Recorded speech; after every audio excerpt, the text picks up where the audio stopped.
سلام علیکم با کل مردمی که مرا تماشا میکنید. من با شما آسیا بانم. برادران عزیز، چقدر که میبینیم ما در پیش اکای طلبشو هستیم.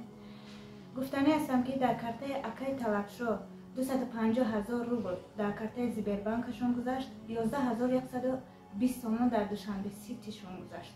از هر یک شما میندار هستیم برای دستگیریتون. از غریبا، از همتون میندار هستیم و از اون کانالایی که ما را دستگیری کردن میندار هستیم. کانال خیر مهاجر، کانال اکای شیرالی و کانال اکای بابا جان که ما را هم دستگیری میکنن و دیگر کانالایی که ویدیو ما را پخش کردن.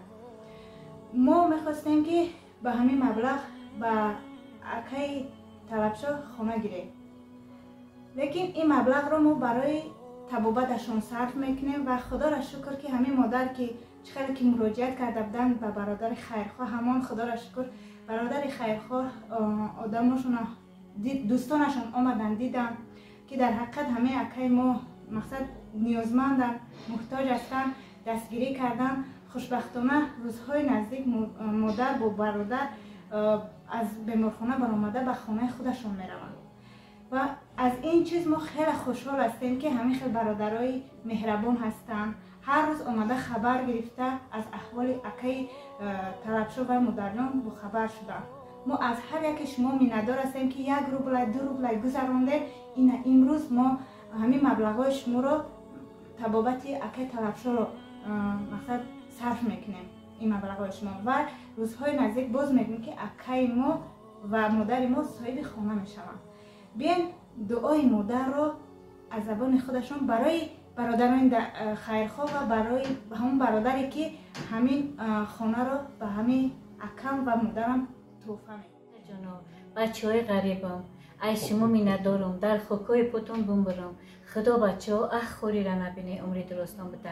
و همین بچه هم که بابا مرا خونه تقدیم کرده میندارم. چند بار بچه همکاروش رایی کرد، کارگراش خبرم گرفتن اگه باید ما همی برنیسه به همون خونه را بریم.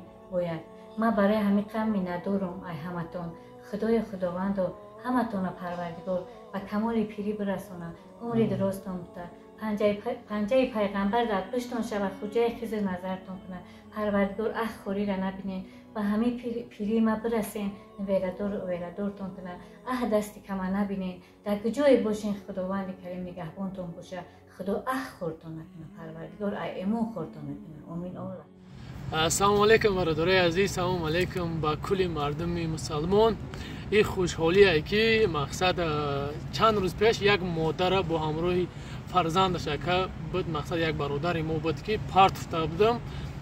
به نهایت دستگیری خوب کردیم. به نهایت مقصد برادر اپای سربیناز و آسیابانو دکسا برده مقصد با بالنیسا، مقصد سومی که در بالنیسا در کار بود، مقصد در کارت زیبربانکشون 250,000 روبل شد و در کارت دوشنبه سیتشون باشه 11,120 روبل. خیلی با آسیابانو هم گفت در ویدیو نوار دیدین.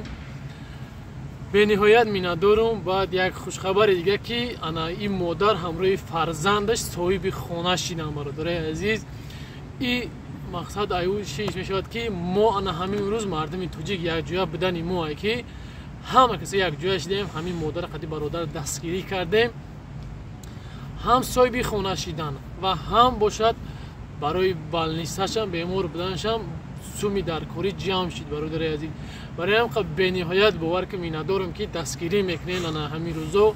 به نهایت میندارم که مقصد باور کرده با ما دستگیری میکنین و این روز در بر ما هستین.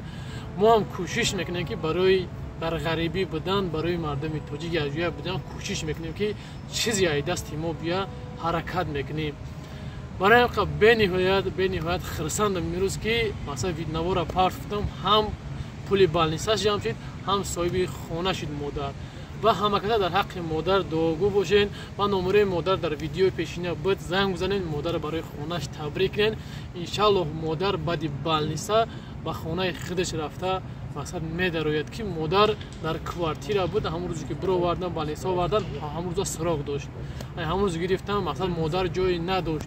همینقدر روز مادر مقصد چی کردیم؟ صاحب خانه‌ش هم کردیم و صاحب مقصد سومی که در لیچنی های فرزند و مادر خچم بیماری. مناقه مینداری خدمت با همه تا میرسونم برادرای عزیز مثل هر وقته او یک کس ما این برادرای عزیز نمیرو او یک کس مهاجران همیشه در خدمت شماست برادرای عزیز بلیتو ای کجای فرق در کدام طرف دولت فرق در روسیه است در تاجیکستان است در ازبکستان قرقیزستان امریکا فرق نداره برادرای عزیز در کجایی که باشین همین نمره ما در واتساپ داریم در واتساپ ما بنویس مقصد ای فلان جو فلان جو فلان چیزلا تمام ما نرخ نو را با شما روی میکنیم اگر که معقول باشد مقصد راضی باشین پاسپورت نصرا گرفته روی میکنیم بلیتو الکترونی برادرای عزیز میتونید که شما خریداری کنید ایمون بلیتو الکترونی مرحمت برادرای عزیز نمره در پایان و با میگم یک بار یکی هزار رحمت کلام برای دستگیری تان که بنهایت خرسندم انشالله با دیگر خیلی نیازمندان را کمک کرده هم نگیریم خداوند همه تنین گبان باشه همیشه در حقم دعا کنین که همین حرکت ها را با ازید زیادتر کنیم السلام علیکم و رحمت الله و برکاته که مورا امروز ای بیمار خونه به خانه خودمون میبره خدای خداوند ای ایمان خورش نکنه پروردگار خوری را نبینه خدایا بای به دولت امی روی دنیاش کنه خیرش خداوند قبول کنه